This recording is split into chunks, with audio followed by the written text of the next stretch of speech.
So continuous ambulatory monitoring really allows us to ask questions we've never been able to ask before and then answer them. And I think it's going to completely change our understanding of human physiology and pathophysiology. So as one example is high blood pressure.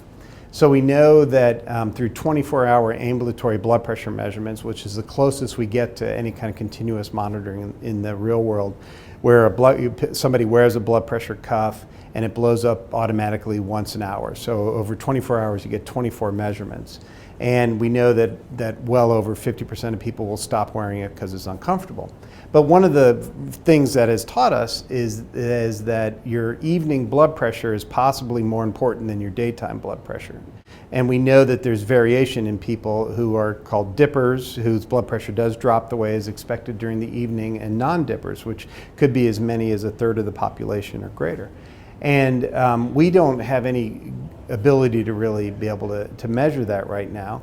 And there's a lot of questions around how important the variation in blood pressure is. And even though we've been able to measure blood pressure per se for well over 120 years, no one can tell me or tell us what a normal blood pressure is when you're stuck in traffic and late picking up your children at school. And maybe it should be 180 over 110, or maybe that's unhealthy. We really have no idea.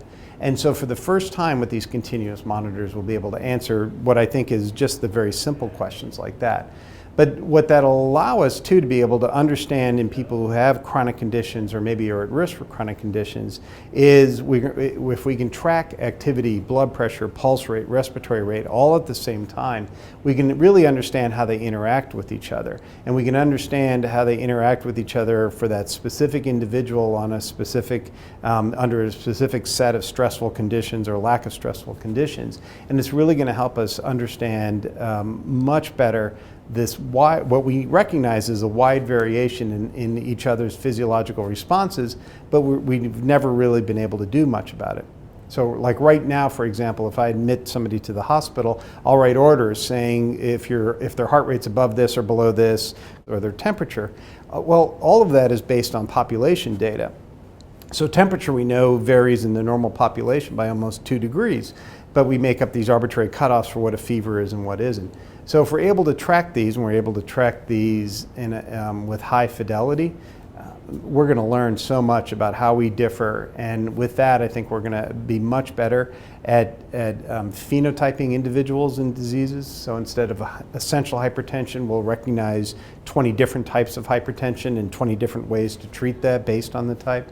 And then we'll also have an earlier clue in when people's physiology is changing, whether it's due to biological stress like the flu, a heart failure exacerbation, an asthma exacerbation, or just excessive stress in their life.